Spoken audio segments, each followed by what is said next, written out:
Space, the final frontier. These are the voyages of a new Trekkie. My 5-year mission to search out Star Trek media, to seek out our fans and merchandise, to boldly go where no fan has gone before.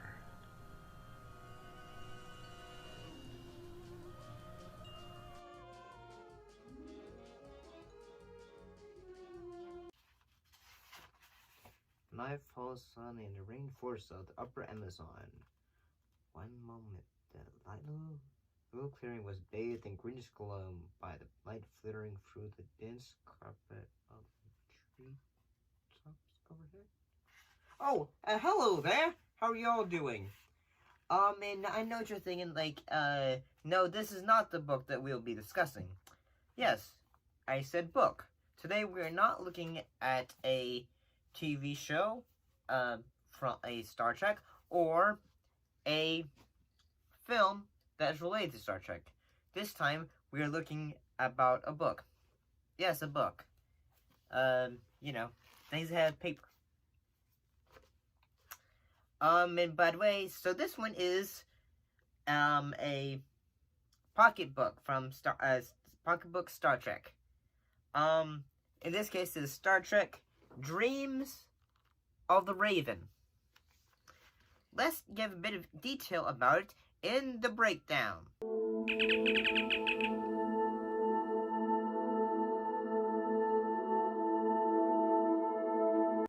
So, what actually happened in the novel Dreams of the Raven?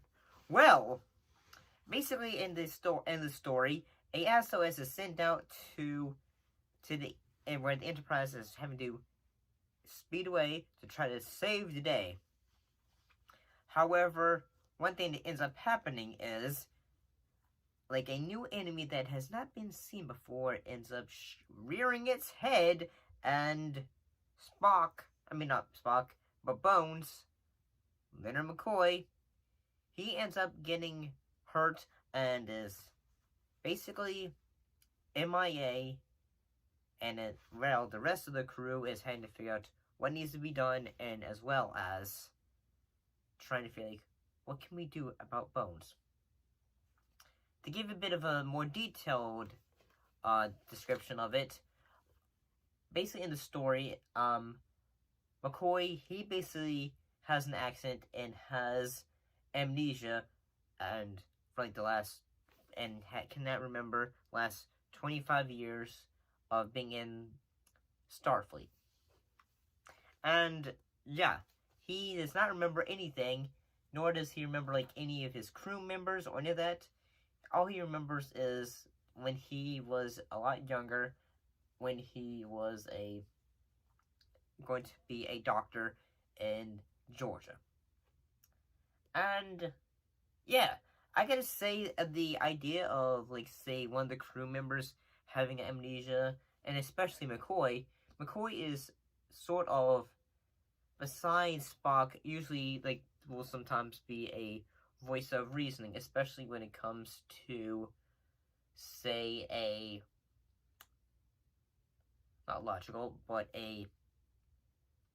when something has a moral ground, like, say, gosh darn it, Jim, we cannot leave them behind, or gosh darn it, Jim, they are going to die, we need to do something, and all that nature.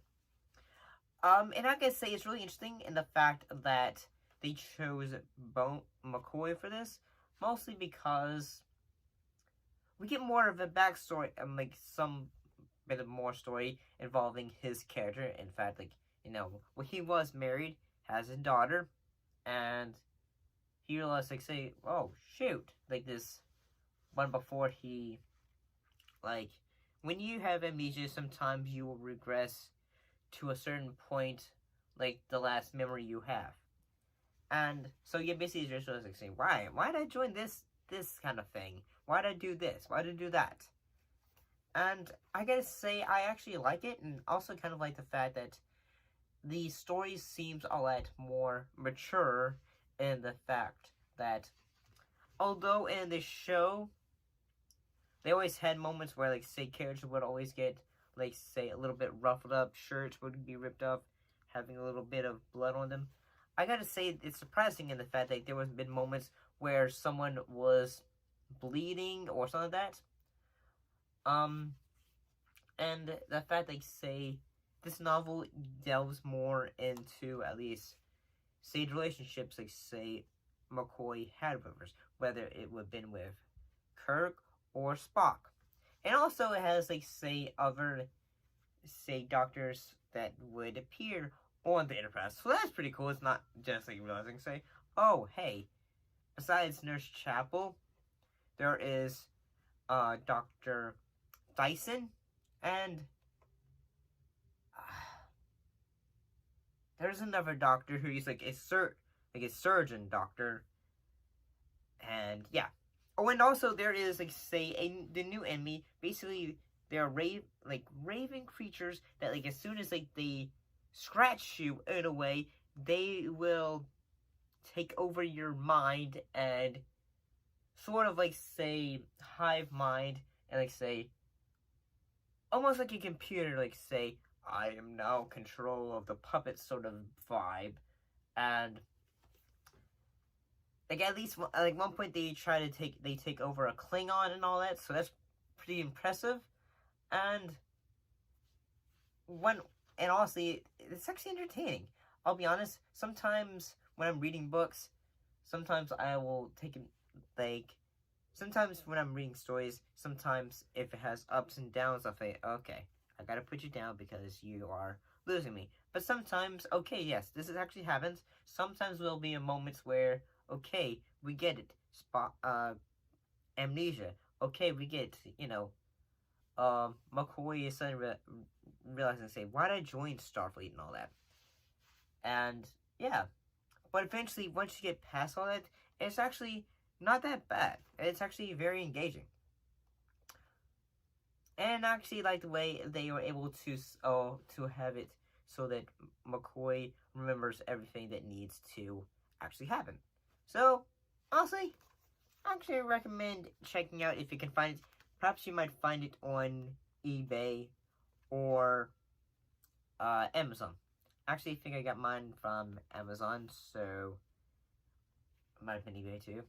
I think I found mine on Amazon. But what do you guys see of this book? Have you read it? Put your thoughts and comments below. Let me know. As always, thanks for watching. I will sure to be seeing you next time. See you later.